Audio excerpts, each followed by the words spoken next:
Welcome back to Cookies for Breakfast. My name is Danny Lebrecq. You know, folks, it is no secret that I am a huge fan of Mr. Rogers' Neighborhood. That program has lasting impact on my work. I'm heavily influenced by Mr. Rogers and his mentor, Margaret McFarland. I never got the chance to meet either of them, but I did get the chance to meet Eliot Daley. Now, you might not know who Eliot Daley is, but you should. He played such an important role in the development of Mr. Rogers' Neighborhood in the early years, and he influenced so many, but he really doesn't get the credit that he deserves. He's become a dear friend and a mentor over the years to me, and I am excited to introduce him to you. I hope you enjoy this program. Hi, everyone. Welcome back to Cookies for Breakfast. My name is Danny Lebrecq. I'm reflecting a lot on mentorship and friendship, ships in general that seem to get us from port to port during hard times, during times when we're reflecting on our own mental health and our goals, professional goals, but just goals of what does it mean to be a human being and relate to other human beings in such challenging times. I think we desperately need to feel connected with one another and learn from those who came before us and connect with those that are coming right behind us and bridge all those gaps to show we're in this together. As you know, on Cookies for Breakfast, our lens is children's media, where it's going. But I think this will be a broader sort of conversation. So a little backstory on my relationship with my guest that I have today. In 2012, just before my youngest was born, I was thinking about my purpose. I had been working on Danny Joe's Treehouse for a while, and I was still in the classroom in Chicago. And I was hearing so many stories and having these small group discussions through play with the children that I was serving in many different classrooms in Chicago about heavy stuff, things that were impacting the children I was serving that was far beyond what I experienced in my own childhood. Children having first and secondary experiences with regular gun violence and abuse and racism and just so many things. And I felt this pull to do more through the type of communication that I was offering through the screen. And I just didn't feel like I was there. And I had this mindset of I see a need. I knew who met that need in the past. My heroes, people like LeVar Burton and Mr. Rogers and Captain Kangaroo, but for me, mostly Fred Rogers. And in my mind, I thought, well, I have to try to achieve that level of communication. How do I even start? In hindsight, I've realized it's not about trying to be the next. It's much more important to be the first you instead of the next somebody else. You can be influenced by your heroes and take those lessons, but ultimately you're the one in this moment. And I learned that through the person that I'm having on today. So my child's about to be born. I can't sleep. I go to the Neighborhood Archive, which is a great blog and podcast and all things Mr. Rogers' Neighborhood, created by Tim Lieberger. I'll post a link to that. And he had a podcast episode with a gentleman named Eliot Daley talking about the early days of Mr. Rogers' Neighborhood. And I had never heard of Eliot Daley before, but he played a critical role in the development of Mr. Rogers' Neighborhood. And I don't think enough people know who he is. And I heard him talking about that process, and I thought, well, I have to reach out to this man. I think this person can give me some guidance. So in the middle of the night, I wrote a very long email to a complete stranger, and I sent it out. And to my surprise, he wrote back to me, and it was so authentic and kind and reassuring. And we started to have correspondence, and we talked a few times on the telephone, and we really got to know each other over the years. And he's been a touchstone for me. So I'm very happy to have him on today. We're going to talk about the history of Mr. Rogers, but just the history of mentorship and friendship in general, I think. So please welcome Eliot Daley. Hi, Eliot. Hi, I am so happy to be engaged with you anytime, but especially this time. I love the stuff we're going to be talking about. I love the work you're doing. I love the spirit and the brains and the heart that you bring to it. Well, thank you so much, Eliot. I admire you so much. I'd like to start with, if I understand the history correctly, you've done so many things. I know you were a pastor and a chaplain, and you were in the business sector for a long time, and then you started doing reviews of children's media in the 60s. Is that correct? Yeah, I studied a lot of psychology in all three of the degree programs that I did, and but before, even while I was back in high school, um, we got our first TV when I was like 12 or 13 years old, 1950, something like that. Um, and I intuitively understood that this was going to change the world. I don't know how I got that. It was just intuition is always a gift. And so I began writing about television and imagining the impact, how it was going to change our lives.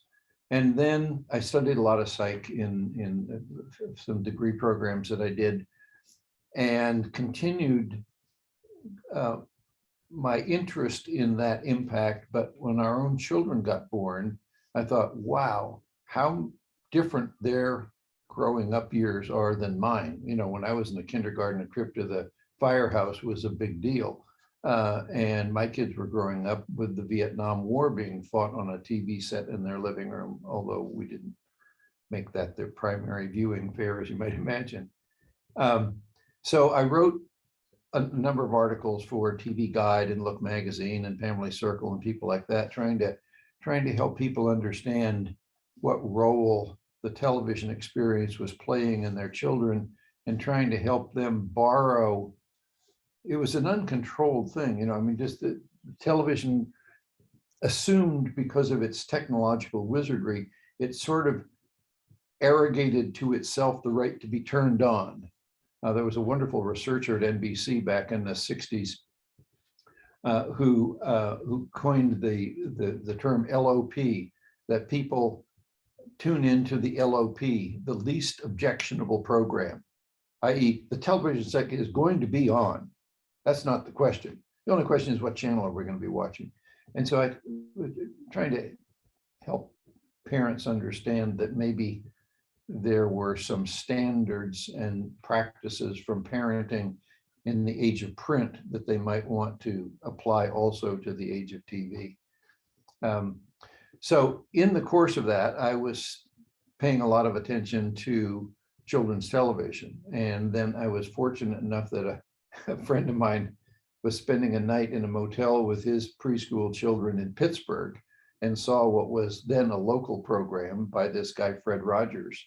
And he said, my children were mesmerized, and I know that you're really fascinated by this stuff, and you really ought to look into this. So I got in touch with Fred, Patty, and our kids, and I drove out and spent the weekend with Fred and Joanne and James and John, and I said that I wanted to understand what he was up to, and maybe write an article about him or something. And he and I just kind of fell in love with each other. And shortly thereafter, he said, you know, any chance we could hook up and be partners. And that's kind of how I got connected with Fred. And when you say becoming partners, what was that specific role within? At that point, it was still Small World. Yeah, it was. Fred had a privately held company called Small World Enterprises, that through which he owned the intellectual property called Mr. Rogers' Neighborhood and the musical copyrights and everything else.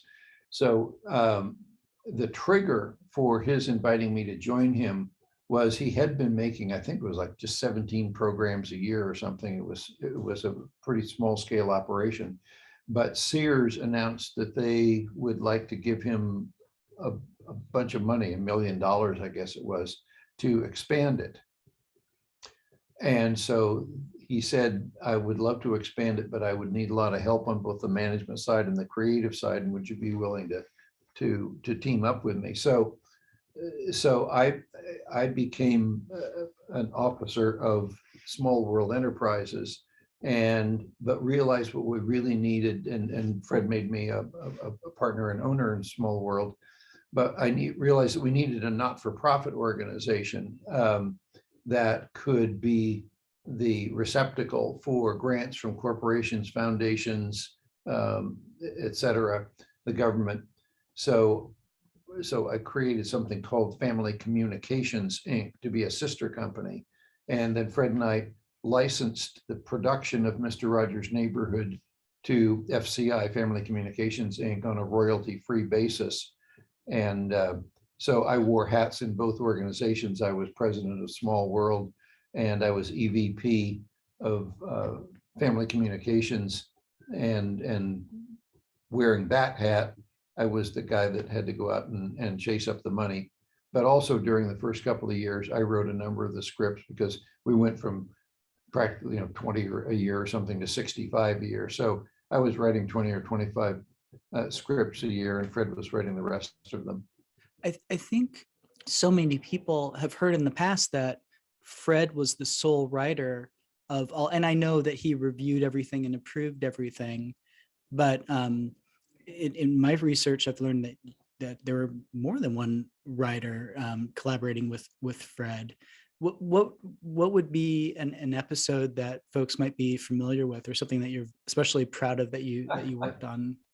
That's a question that makes me laugh, because if you put a gun to my head and said, name one right now, or I'm going to pull the trigger, I'd say, just go ahead and pull the trigger.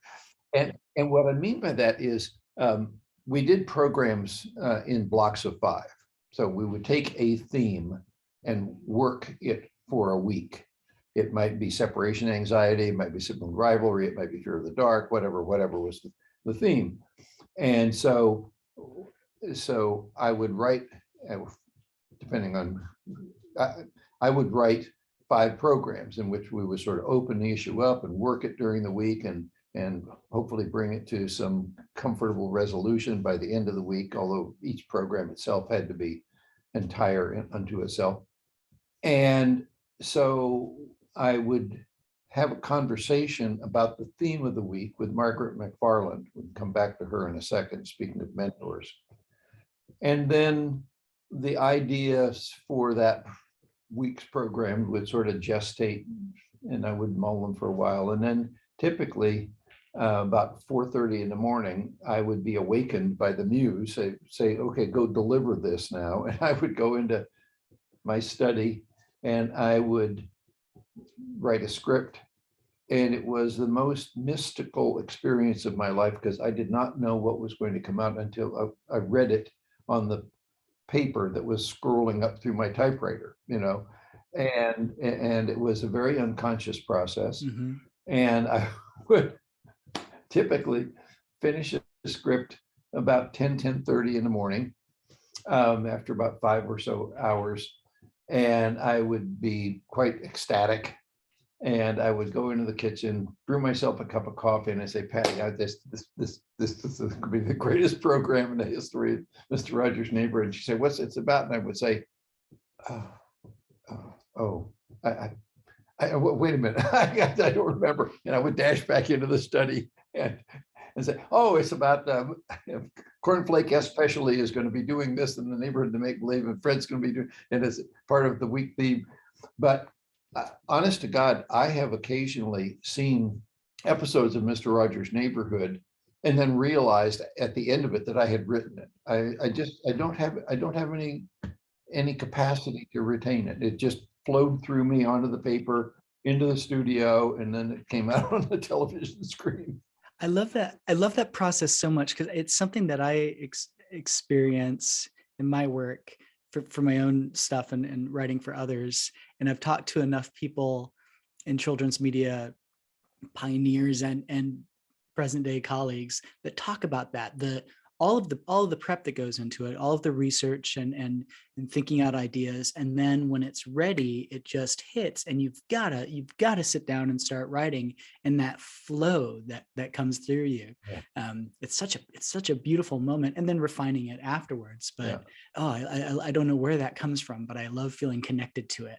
So before I forget, so you brought up Dr. Margaret McFarland, who I remember during one of our first conversations, you told me about her, and I had never heard, and I felt kind of embarrassed. And I remember you saying, well, the shame of it is that Dr. McFarland really doesn't get the credit Yep. that she deserves within the neighborhood of make-believe, but in general, in the world of early childhood development and education, she was truly a pioneer, a true leader. I would love to take a minute or two and introduce those of your friends on this cast that don't know her to who Margaret was.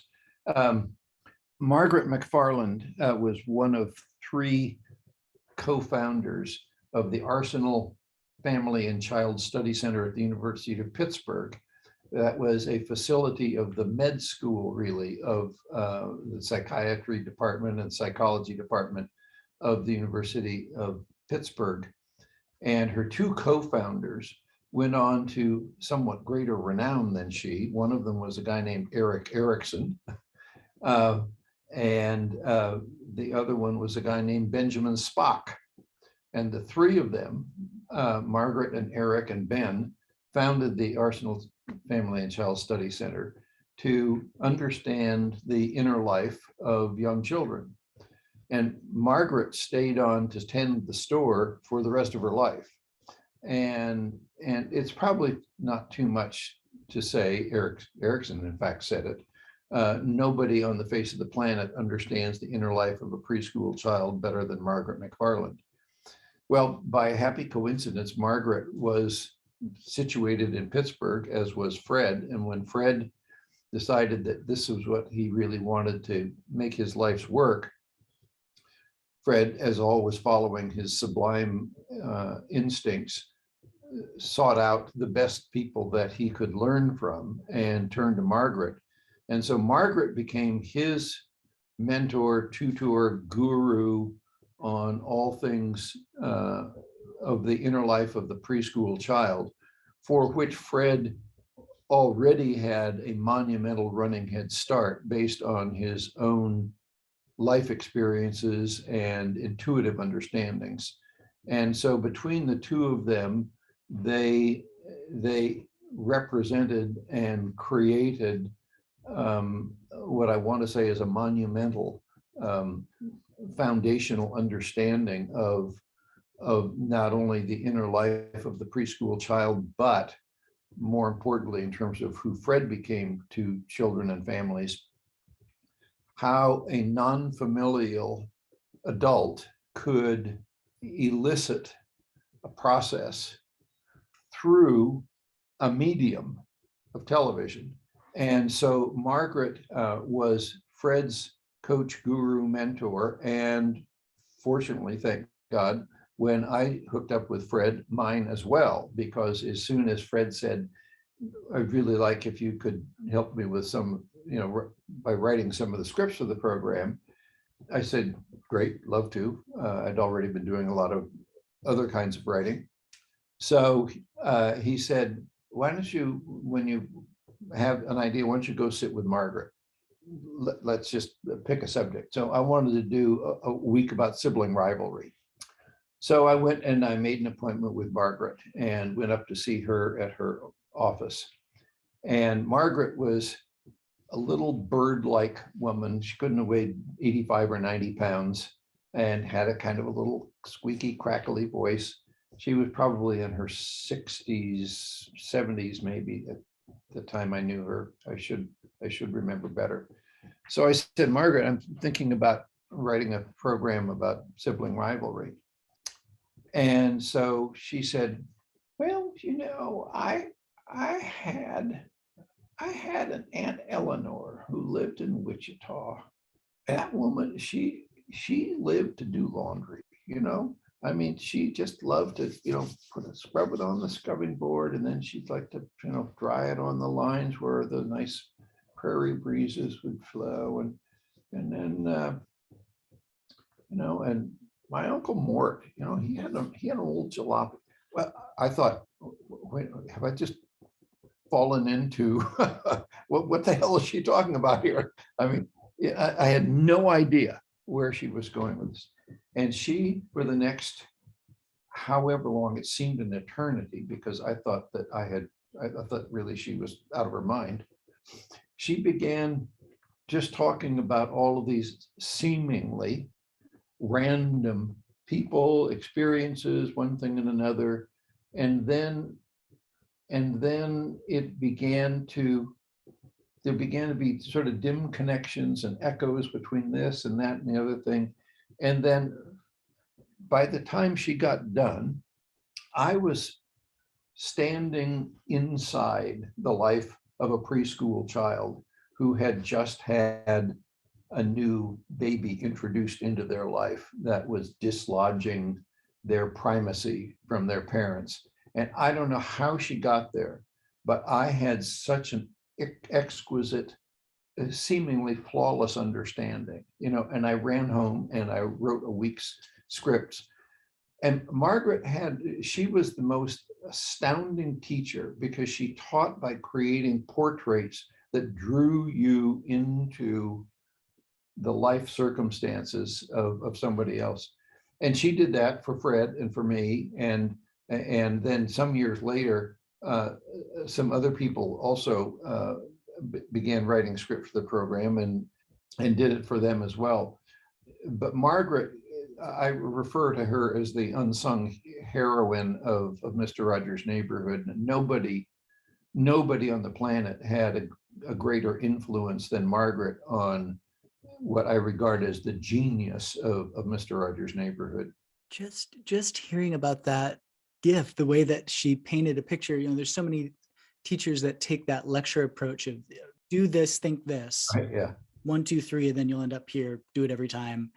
But I love the true educators that bring you on a journey and create a safe space for you to discover the answer. And it sounds so much like what the original Mr. Rogers' Neighborhood format was, of starting in reality, Yeah, going into that dream and that abstract space, in that safe space, and then coming back out with your own, like what I've always loved about that program to this day is every time I watch an episode, I get something new out of it. Loved it as a very young child. I love it as a middle-aged man now. I'm sure I'll love it as a grandpa one day. Like it's so personal. It's like a classic piece of literature. You bring so much as the viewer. You're going on that journey. You're being allowed to go on that journey and find your own answers. Yeah. So it's really amazing to hear how that core is so reflected in the end result. Yeah.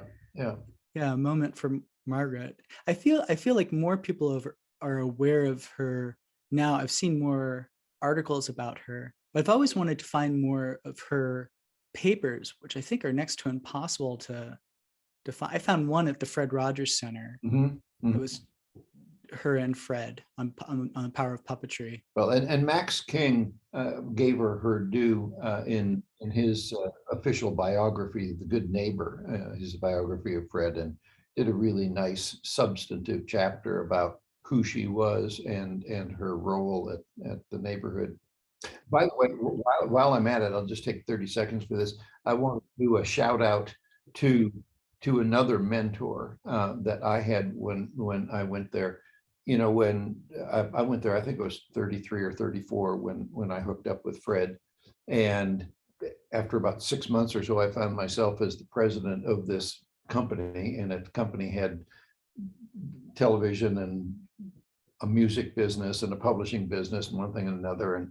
And I didn't know what the heck I was doing. And fortunately, there were only 3 directors for Small World: Fred, me, and a magnificent man named Leland Hazard. And Leland became my mentor, and Leland taught me 95% of what I know about how to make things happen in the world. He was the general counsel of PPG Industries, which made him a major figure in the business community in Pittsburgh. But far more than that, he was a Renaissance man who was a great art collector. He wrote for the New Yorker. He was an advisor to foreign governments. He was just a titan of a person. And he was also the real spark and spearhead for the Renaissance of Pittsburgh, which was the world's dirtiest city in the world right after World War II, and bringing it up to being the wonderful city that it became. I've been learning more and more. There's always more than one mentor, one guide, one Yep. voice. You've got a great quote on your website. We're going to save it for the end, but this feels like the moment to ask you about it. The definition of love: Yeah. to yearn for the fulfillment of another person on their own terms. Where does that come from? Who is that? I wish I could tell you. I wish I could tell you I dreamed it up myself, but I don't think I did. I'm sure I discovered it somewhere. There was a guy actually from Pittsburgh who won a Nobel Prize who said that the key to creativity is having a faulty memory for sources.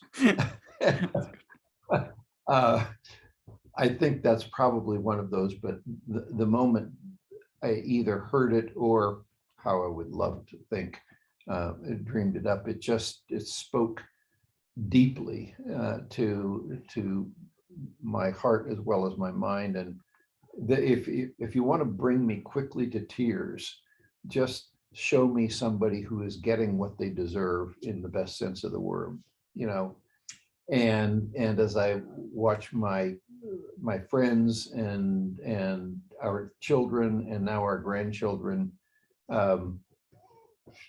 living life on their own very distinctive terms and saying thank you for sharing when advice is offered, and then doing whatever the heck they are born to do.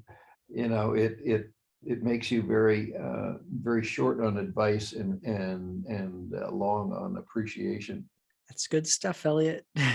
So I've been thinking a lot about parallels. I think of very specifically 1968 and this past year, so many similarities with social unrest and that just striving to be heard and to be seen, and so much pushback in so many ways. And the power of communication. At the beginning of this conversation, you were talking about seeing television and having that intuition, that gut feeling of, oh, this is a powerful tool. And we talk about it on Cookies for Breakfast all the time.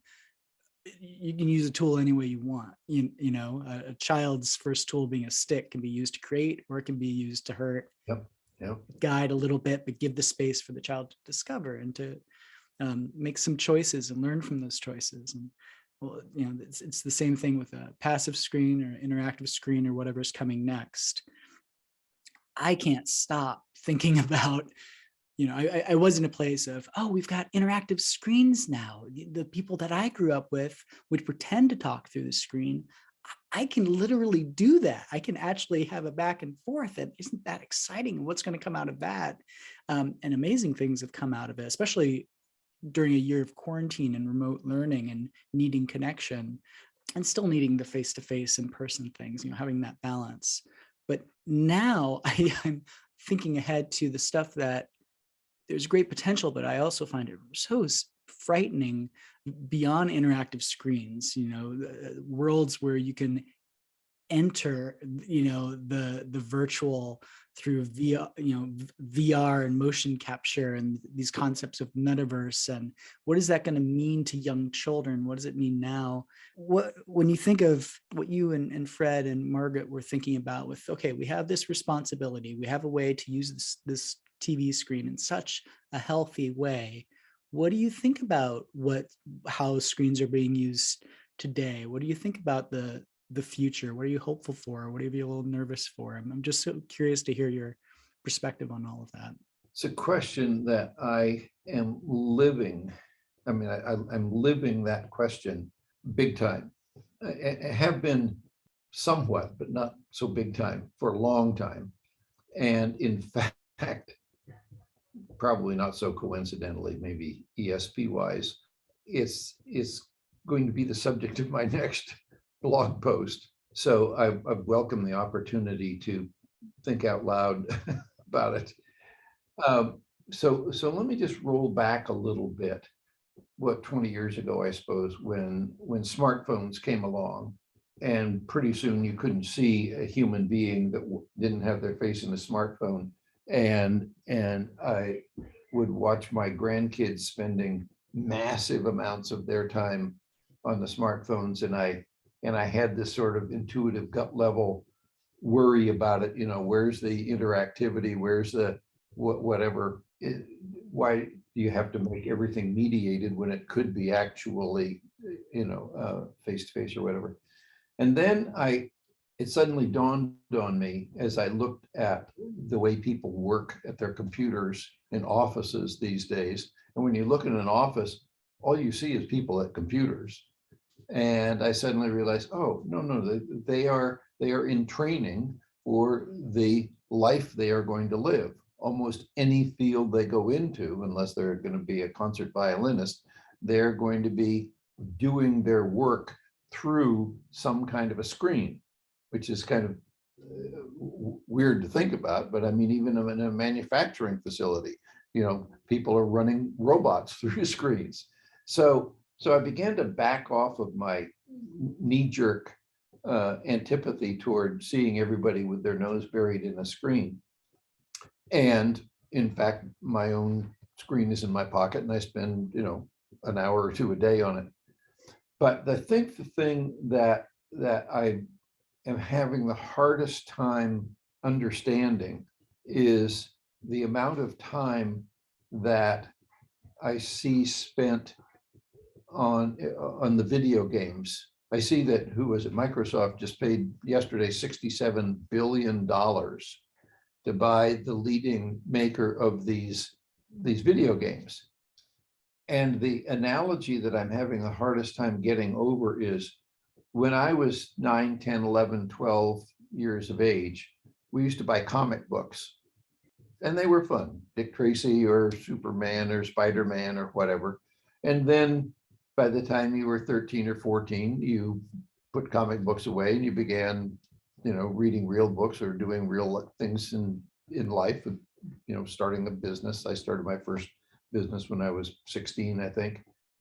But now it seems to me as though not kids, but the kidification of adults. I don't understand how or why people spend, 20, 30-year-olds spend many hours a day in these unthinkably hostile games, which are monumentally popular. I remember 10 years ago being shocked when I realized that the revenues of the violent video game industry had in that year exceeded the revenues of Hollywood for movies.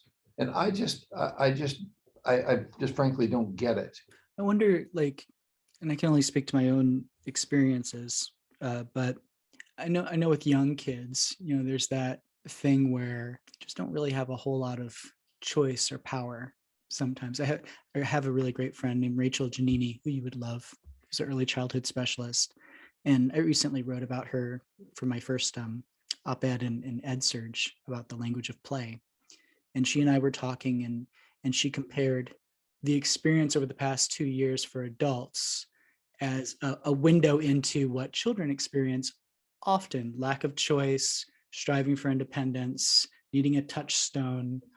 And I think with that violence, I think with many adults in my age group, there's a sense of real powerlessness. And play, however you're going to get it, even if it's violent play. Going back to when I had my first concerns with the kids I was working with that had first and secondary experiences with gun violence, they would swing that stick and go bang, bang, bang, bang, bang. And there were so many teachers that would say, no, we don't play that way. We don't want you to become that.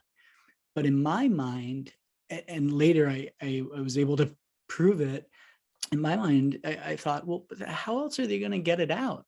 They, all of this stuff seeps in, and you have to have some sort of a release that's safe. Right. And maybe, and I don't know, but maybe these virtual games that are so violent, maybe it's some sort of a release. People don't really want to, managing emotions and all of that, but I think most folks, human beings, really don't want to hurt one another. But there's that whatever, tapping into that side and trying to process it and understand those feelings and go through something without hurting anyone. Maybe that it's attractive in that way.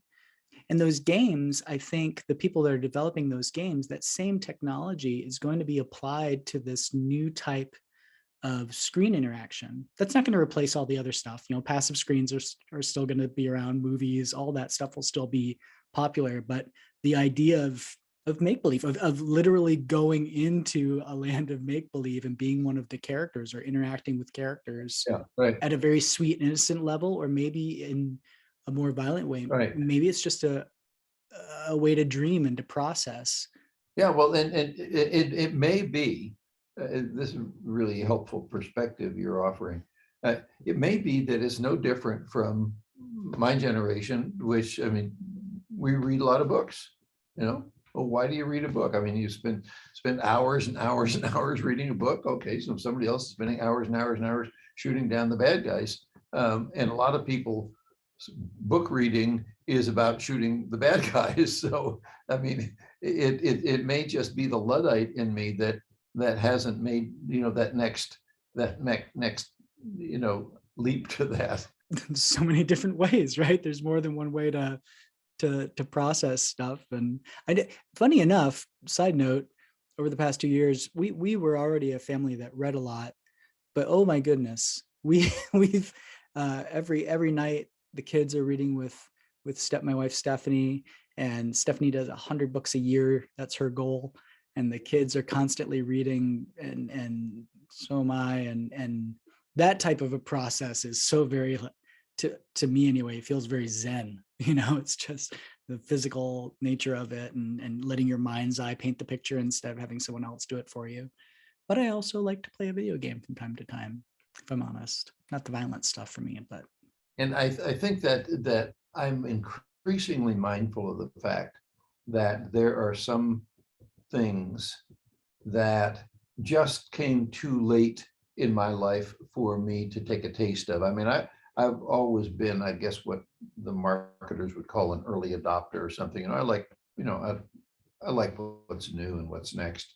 But at 85, I'm realizing that there are some things that came along in recent years that will never be part of my life. I mean, I don't need them. I don't really have any interest in them.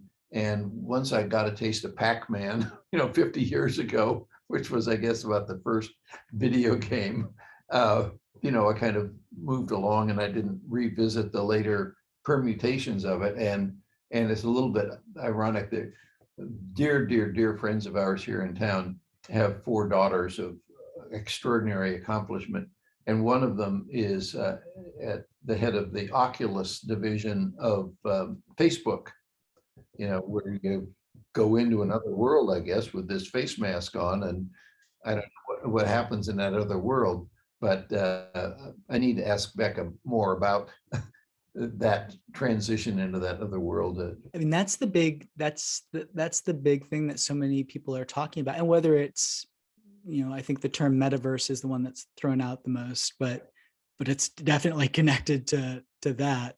I've lost so much I've lost so much trust with Facebook and Instagram and them pivoting to very specifically target younger kids. This is the last thing I wanted to talk about. This will tie it up actually really well. I know when you were very active in television, there were concerns around the power of influence. If you're a talking head on the screen, whether it's the newscaster or the late night talk show host or a kid show host, and you're there consistently, very subtly, you're planting these ideas, and it could be in the, think what I tell you to think, or the join in the process of understanding, find your own discoveries, and everything in between. There's that element, there's commercialism, there's manipulation, all of that stuff. I feel all of those things have heightened so much and have become more subtle. And yeah, the thing that freaks me out is the idea of putting on the mask and going into your suit and being in these worlds that seem so real, especially for younger children, if they're exposed to it. And what could that mean? There's always the fear of the, oh no, the worst.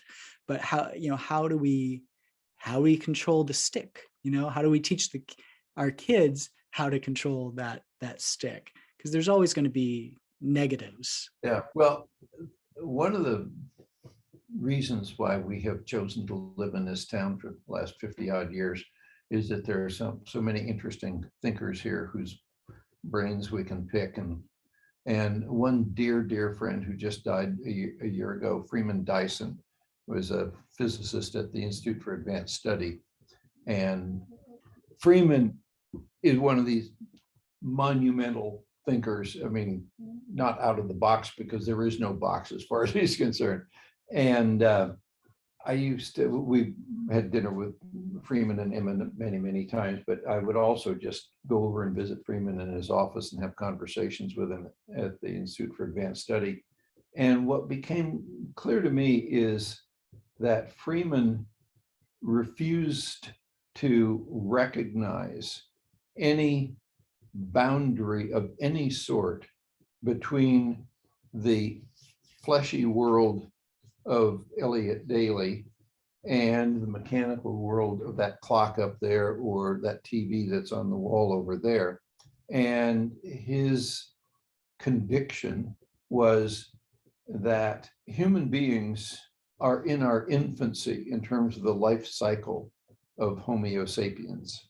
And we're only maybe 5, 6, 7, 8% into the couple of million years that we may evolve. And that the integration of the mechanical and the biological is inevitable and is the proper, is a proper destiny for us. I remember traveling one day and I got into a hotel, and the first thing I would ever do when I went into a hotel was to throw open the blinds and turn on the TV for a little bit of company. And Freeman was being interviewed by, who was that good PBS interviewer? I forget his name. Charlie Rose, Charlie Rose. Yeah, good. And so Freeman was espousing something like this. And this guy said, well, but wouldn't that make us something other than human beings?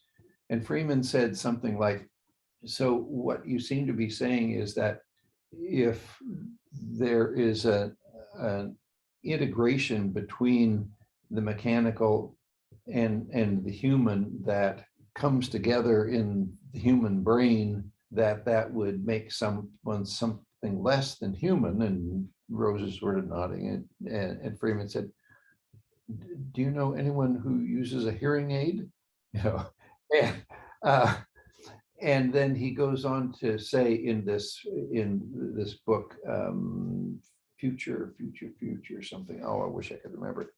Anyhow, that in the laboratories in Bern, Switzerland, they already have silicon chips and brain matter that are intercommunicating. And so it's not a question of whether, but when the chips that are in my iPhone are going to be in my brain, and that 17 generations down the road, you won't need to implant it anymore because the brain will have learned to grow the effect of that chip so I can think a phone call. You know, so I love what's coming next. I don't pretend to understand it, but and whatever these evolutionary phases are, will have as much potential for evil as for good. But the one thing you know is you're not going to head them off at the pass. All you can do is to try to understand why creation was created and to be a part of healing the parts of it that get a wheel in the ditch. I was not expecting you to comment on something so far off in the future that I can't begin to wrap my mind around, but I'm so glad that you grounded it back into being present, or what does it mean to control? What does it mean to just be? I think so many of us have that sense of, lack of control and fear in so many ways. Like, what's going to happen? When do we get to go back to the way it was? What's going to happen in the future? We've never had those answers, but we're together. We can just be and do our best and try to truly see and hear one another, that's pretty reassuring, regardless of what the tech is. Yeah, I think that the most punishing thing for us as human beings is to feel stuck and impotent and to imagine there's nothing that we can do. Leland Hazard, my mentor, was a source of many bon mots, and one of them was, he said, well, worry is nothing but an inadequate idea hovering over a center of fear. Wow. I love that. And I've brought that back to myself as a touchstone many times. Worry is an inadequate idea hovering over a center of fear. And so you can then deconstruct it and say, what's the inadequacy of the idea that I'm living with, like I can't do something, or that, and what's the fear? And my last blog piece, which was entitled "Despair is Not an Option," was about, there's so much despair in America right now. And it's so much of it seems to be nurtured by the doubt that there is anything that one can do. And once you give into a sense of impotence, well, that's a self-inflicted injury. There is always something we can do, even though it sometimes means that we have to overcome a little speed bump of fear to get to the other side of it. That's the beauty of living, I suppose. It'd be pretty boring if it was just this utopian. That's right. And I'm so grateful for the work that you do day in and day out with the kids and the families that get to engage with you, because you keep nurturing their will to thrive and their capacity to thrive and to be creative, collegial members of a community. And there are not many people who are doing that grace-filled work that you're doing day in and day out. And I really applaud you. Well, thank you. That means the world to me, coming from you. Thank you for everything you've done, the impact that you've had on me from knowing you. But even before I knew you existed, you had impact on me and so many others. And that's just amazing. And folks listening, you have something so deep and wonderful inside of you, and you have that impact too. You can reach out to others and take that time to process the fear.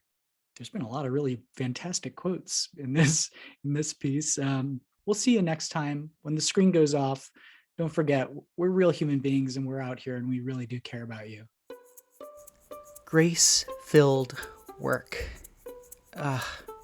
When Eliot said that to me, I felt it deeply.